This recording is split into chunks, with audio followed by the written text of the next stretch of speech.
Hoje nós começamos a campanha do Deus do Impossível.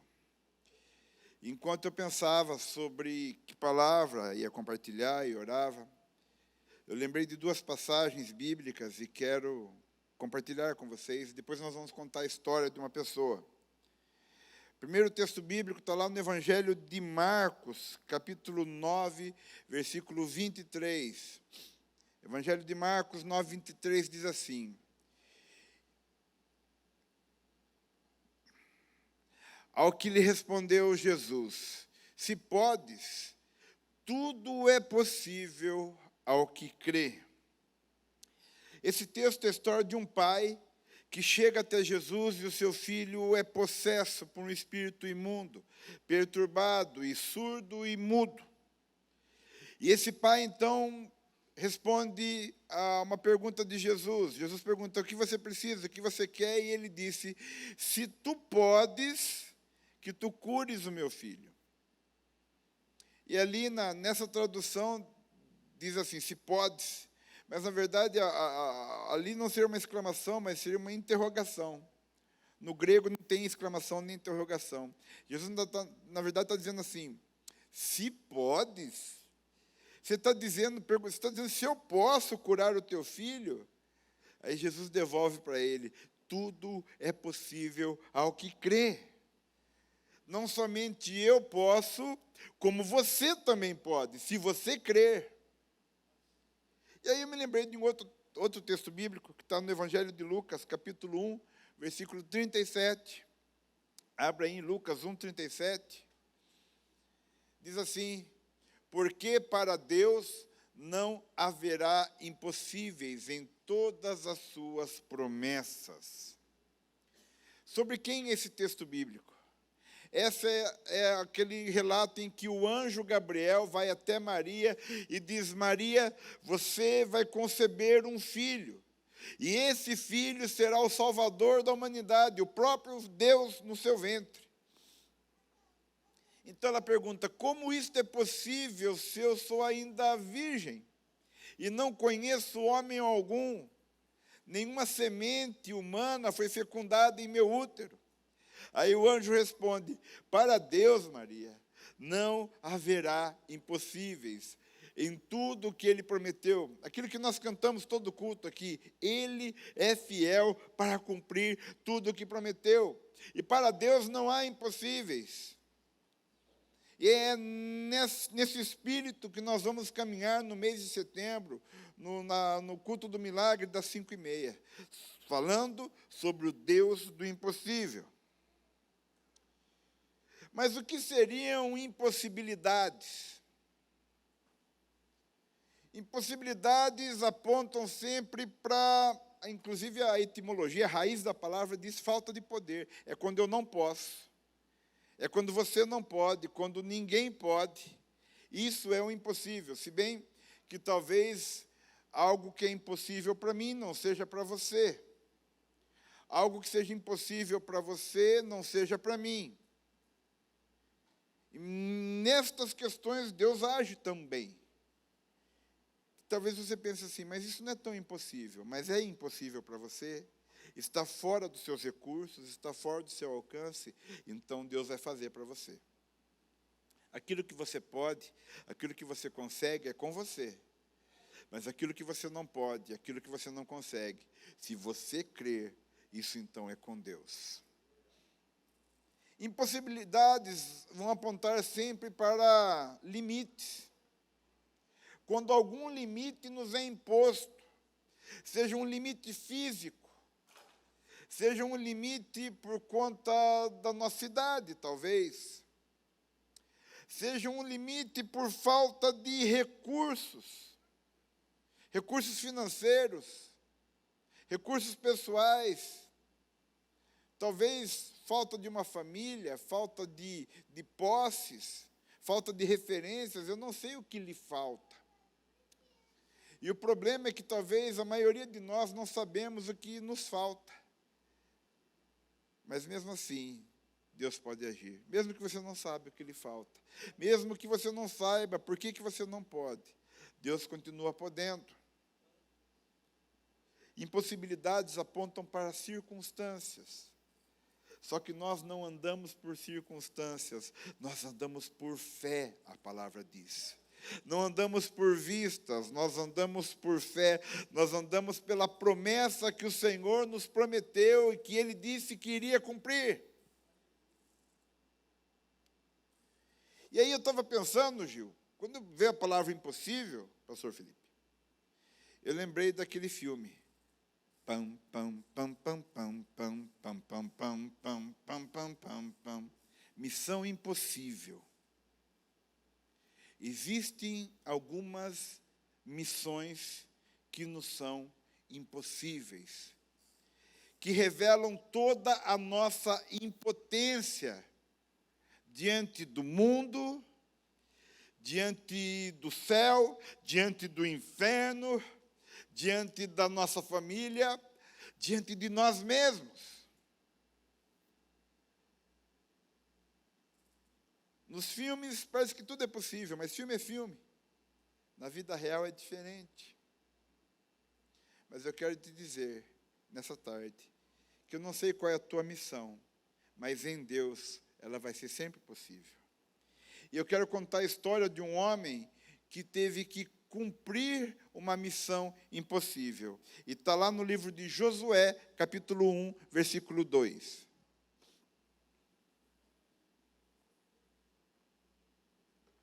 Luizinho está um cisco hoje. O texto bíblico diz assim: Moisés, meu servo, é morto.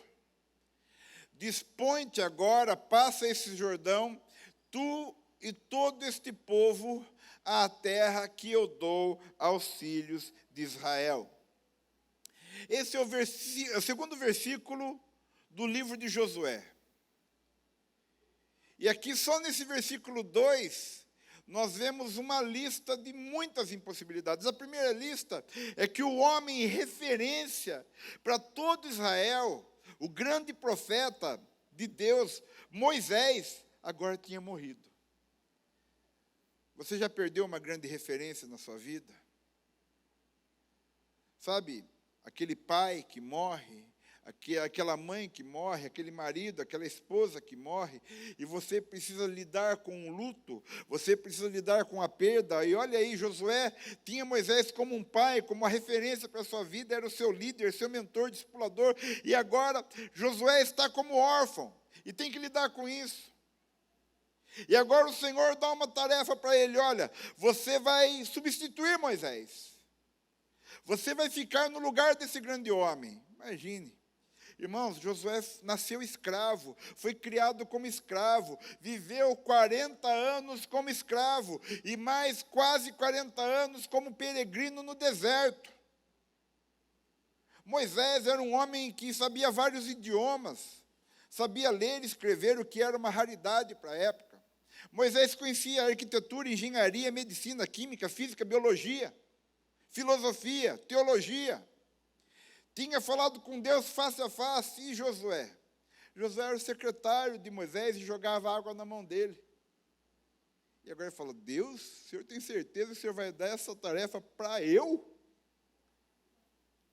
Segunda coisa, o Senhor fala: dispõe-te agora, levanta, pedala, caminha. Acorda, Pedrinho. Toma rumo, porque você vai fazer o meu povo herdar a terra que eu prometi. Segundo grande desafio e impossível, atravessar o Jordão. Não tinha ponte. O Jordão, um rio caudaloso, uma multidão com crianças, velhos, gado. Como atravessar o Jordão? Não tinha engenharia suficiente, não tinha recursos, não tinha concreto. Como eu vou construir uma ponte? Mas o Senhor disse para Josué: você vai fazer isso. E Josué talvez pensasse: eu não consigo, está fora do meu alcance. A bucha que o Senhor está me dando. E o Senhor diz: e você vai fazer esse povo conquistar uma terra que já era sabido, cheio de gigantes, com cidades fortificadas como Jericó, onde tinha muralhas intransponíveis. Josué está diante de uma missão impossível. E eu pergunto para você nessa tarde, conversava com a Silvia agora sobre uma missão impossível, né, Silvia? Missões impossíveis que aparecem na nossa vida todos os dias, para nos afrontar, para esfregar na nossa cara que a gente não consegue, que a gente não pode, que a gente não tem, que a gente não sabe, que a gente não é. Substituir um grande líder, conquistar uma terra, batalhas, estratégias e muito trabalho. Eu me lembro da primeira vez que eu tive que trabalhar e da sensação que eu tinha. Eu tinha um tio Milton, era o tio que levava a gente para passear. Mirtão Verza. Ele tinha uma Brasília, ele tinha uma casinha lá no Jardim Brasília que ele chamava de chacrinha. Ele falou, Márcio, vamos lá que eu tenho que descarregar umas coisas. Eu acho que eu tinha 6 anos, 7 anos. E quando chegamos lá, chegou um caminhão que colocaram alguns tijolos ali. Para mim, achava que aquilo era um milheiro, ou como dizem, um milheiro de tijolo. Mas não era, devia ter, sei lá, 200, 300 tijolos. E ele foi fazer algumas manutenções na casa, na chácara, e falou, Márcio, você vai levar esses tijolos lá para dentro. E eu olhava para aquela pilha de tijolo, Gil, eu falava, meu Deus, eu não consigo, é muita coisa. E eu, pequeno. E aí ele foi, ele voltou, eu não tinha começado a transportar os tijolos. Ele falou, viu, você não vai fazer? Eu falei, eu estou achando que é muita coisa. Ele falou, viu, essa pilha de tijolo não vai sair daqui sozinha. Comece a fazer. Eu comecei a fazer. Eu sei que quando eu me dei conta, todos os tijolos estavam lá dentro.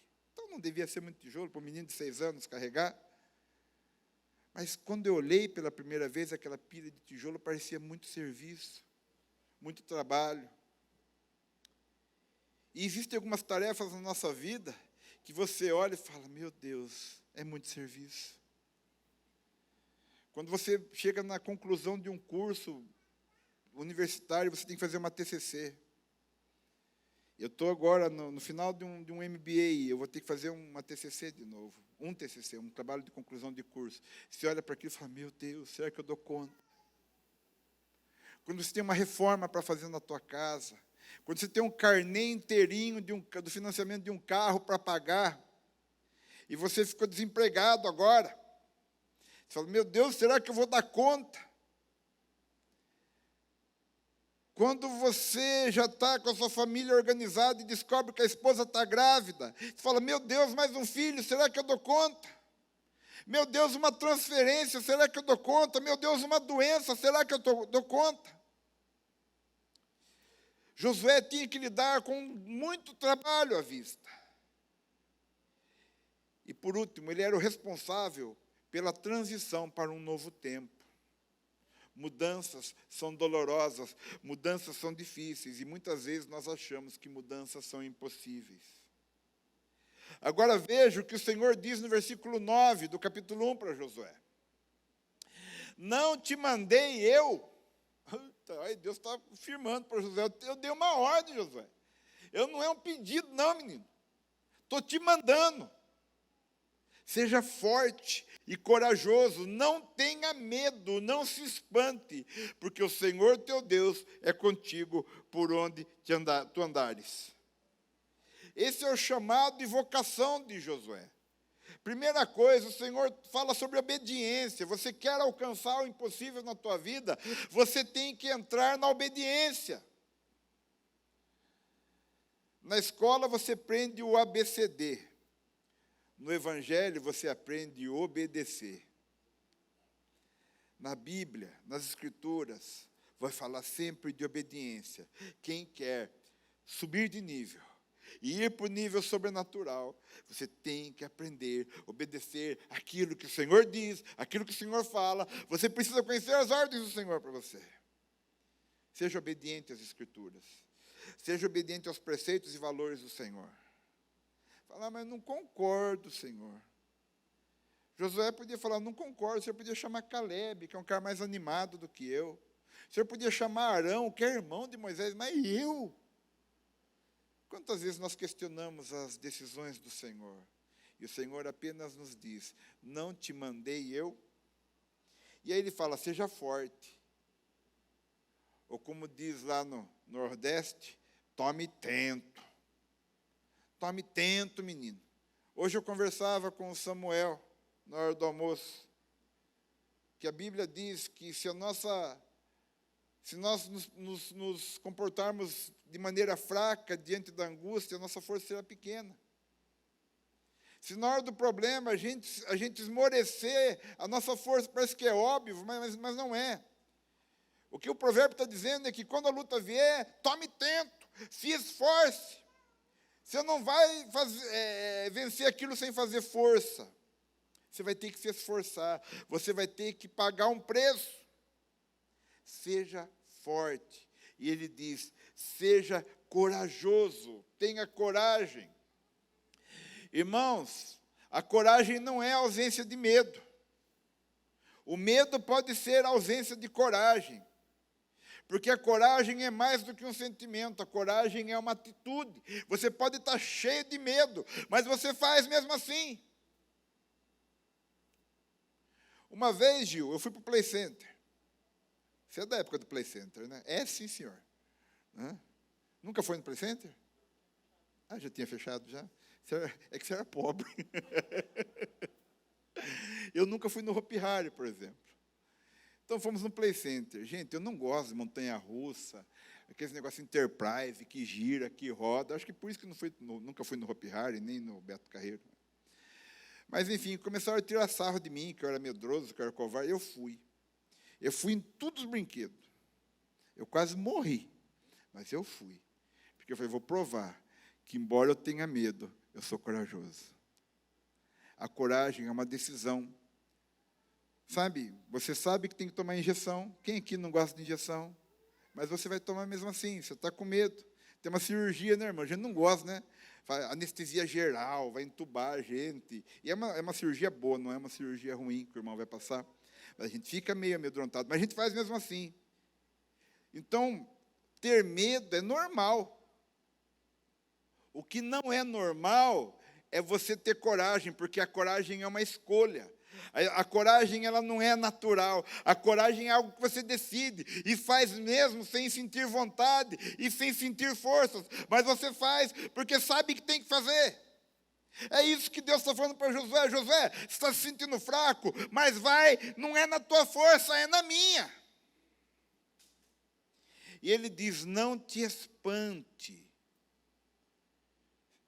Não fuja, não fique prostrado, persevere, continue no mesmo rumo, na mesma direção. Josué entendeu, então, que ele tinha uma missão impossível, mas que ele não ia sozinho. E para que o impossível se cumprisse na vida dele, Josué, então, teve uma ideia. Josué teve, então, uma visão. Que é sempre o que eu ouço do pastor Toninho, desde quando eu comecei a trabalhar com o pastor Toninho, eu sempre ouço ele dizer, o importante é ter uma ideia, o importante é ter uma visão, mas não é só isso que é importante. Mas primeiro, depois eu vou falar o que é importante também, mas o primeiro ele fala, tem uma visão, tem uma ideia, ele fala isso para os pastores, tem uma visão, tem uma ideia, ele fala isso para os empreendedores, empresários, tem uma visão, tem uma ideia. E aí em Josué capítulo 3, versículo 5, veja o que Josué fala para o povo.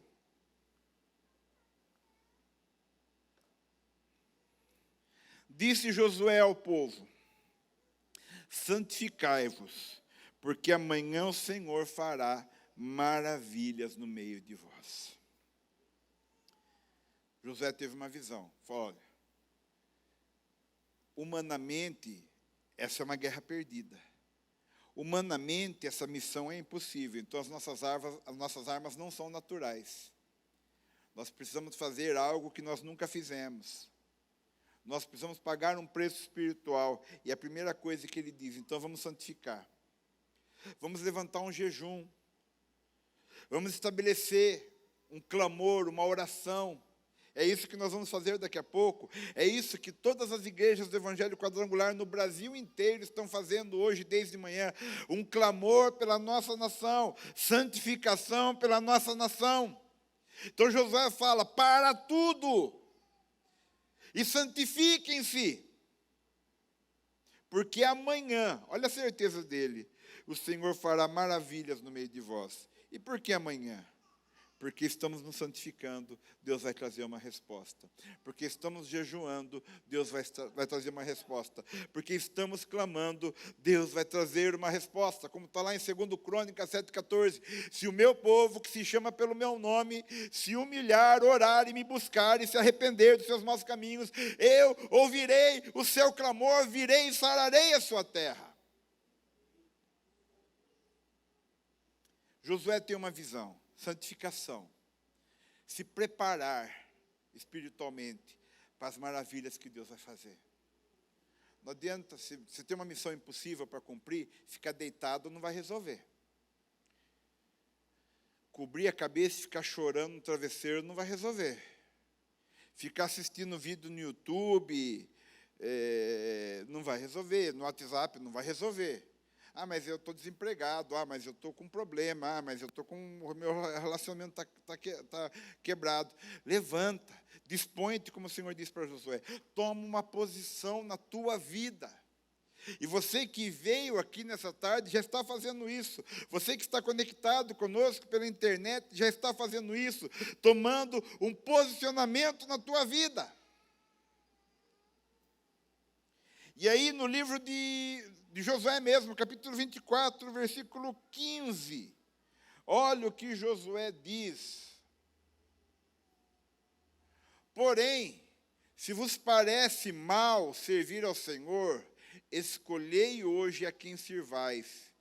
Se aos deuses a quem serviram vossos pais, que estavam da além do Eufrates, ou aos deuses dos amorreus em cuja terra habitais. Eu, porém, eu e a minha casa serviremos ao Senhor. Veja que já está no final do livro. Lá no começo o Senhor fala, seja forte e corajoso. Depois Josué fala, santificai-vos. E lá no final do livro, Josué de novo fala, tomem uma posição. Não é porque não há o que você possa fazer que você não vai fazer nada. A missão impossível é com Deus, mas você precisa ter um posicionamento espiritual. Você precisa clamar, você precisa orar, você precisa adorar, você precisa servir. Josué está dizendo para o povo aqui, olha, escolha uma posição na vida. O milagre, o impossível não vai cair na tua cabeça. O milagre, o impossível precisa ser buscado, clamado, provocado. Então ele virá. Jesus disse para o homem lá que levou o filho, ele diz, tudo é possível ao que crê. E para Maria ele diz, Maria, não há impossíveis para Deus em todas as suas promessas. Você precisa andar na promessa, você precisa andar na palavra para que o impossível se cumpra. E Josué está falando de um sacerdócio familiar, de algo que nós precisamos. Você quer um milagre na sua família? Se organize com a sua família. Você quer um milagre no seu casamento? Se organize com o seu casamento. Você quer um milagre na sua empresa? Se organize com a sua empresa. Clame, busque e ore para que o Senhor faça o milagre. E para a gente concluir, Josué capítulo 1, novamente. Versículos 3, 5 e 9. O 3 diz assim, olha o Senhor de novo falando para Josué. Todo lugar que pisar a planta do vosso pé, vô-lo tenho dado, como eu prometi a Moisés. O Senhor está dizendo, continua lá no 3, Luizinho. O Senhor está falando, olha, todo lugar que vocês pisarem. Só que para pisar tem que andar, né, Gra? Se você não pisar, você não recebe a promessa. Se você não marchar, não andar, não caminhar, você não pisa, você não conquista. O Senhor está falando, todo lugar que vocês pisarem, eu vou entregar para vocês, porque eu tenho uma promessa. Versículo 5.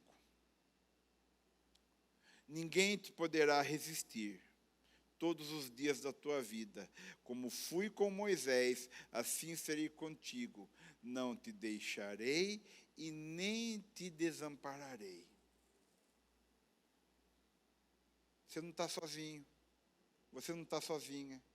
Deus está com você, Deus te deu uma palavra, você está recebendo uma palavra agora. Nesse momento, essa palavra é para você. Aí, vai ver se você vai receber ou não. se você vai tomar posse ou não, se você vai receber ou não, se você vai caminhar debaixo dessa palavra ou não. E eu te digo, se você caminhar debaixo dessa palavra, as coisas vão acontecer. Todas as palavras que os meus pastores liberam aqui, eu entro debaixo delas. Falei, eu quero para mim. Às vezes o pastor Toninho fala com alguém que está lá no fundo, fulano, eu já levanto minha mão aqui, também quero. Libera para mim também, sou fominha, eu quero a palavra. E aí o versículo 9, não te mandei eu, seja forte e corajoso, não temas nem te espantes, porque o Senhor teu Deus é contigo por onde quer que andares. Meu irmão, minha irmã, não é sobre nós. Não é sobre as nossas competências ou possibilidades, nem mesmo sobre a nossa fé. Não é. Não tem a ver comigo e com você, é sempre sobre Ele. Por isso que a palavra diz, para Deus não haverá impossíveis. Por isso que Jesus disse, tudo é possível ao que crê, porque a fé não é sobre nós, a fé é sobre Ele. É exatamente quando não temos força nem para crer. Alguns pensam que a fé é algo que faz a gente se sentir poderoso, forte. Não, o nome disso é adrenalina. A fé é algo que nos faz nos submetermos à palavra de Deus. E crer nela e se apegar a ela como se fosse a última tábua de salvação. Uma promessa, o Senhor tem uma promessa, um propósito, uma palavra. E acima de tudo, Ele tem um nome a zelar. É por causa do nome dEle. É por causa da ideia dEle. Então entenda, a missão, por mais impossível que pareça para você, ela é maior do que você, porque Deus tem o propósito de te abençoar. Deus quer te abençoar. Então, quando você olhar o Deus do impossível, pense, por que Ele é Deus do impossível? Porque Ele é o único que pode agir. Ele é o único que pode intervir quando ninguém mais puder. Quando acabarem suas forças, acabarem seus recursos, acabar até mesmo a tua esperança, creia, é com Deus. Como aquela mulher do fluxo de sangue, que a pastora Lourdes tanto ensina a gente. Ela foi se arrastando. Ela não tinha mais forças. Fé não fala de forças. Fé fala de submissão, de sujeição à palavra do Senhor. E ela pensou consigo, se eu apenas tocar, o milagre vai acontecer. Nessa tarde, você quer tocar no Senhor, para que a sua missão impossível se cumpra? Amém? Você fica com essa palavra? Pensando na comunidade e para facilitar a vida de cada um, nossa igreja possui 3 formas para devolvermos os dízimos e as ofertas. Você pode comparecer em um dos cultos em nossa igreja ou entregar para nossos pastores de plantão. Lembrando que o templo fica aberto das 8 da manhã às 18 horas. Você pode fazer uma transferência bancária, sendo TED ou DOC, do banco de sua preferência, ou um depósito direto no caixa, lembrando dos nossos dados para depósito ou transferência. Agora, você pode usar o Pix, um jeito prático e rápido de fazer pagamentos. Para fazer, é muito fácil. É só acessar o aplicativo do seu banco e escolher Pix. Clique em transferir e coloque a chave do destinatário. Na nossa igreja, a chave é o número do CNPJ. Digite o valor, confira os dados da conta e clique em transferir. Pronto, transferência realizada com sucesso. Para entregar o seu dízimo ou a sua oferta, faz um Pix.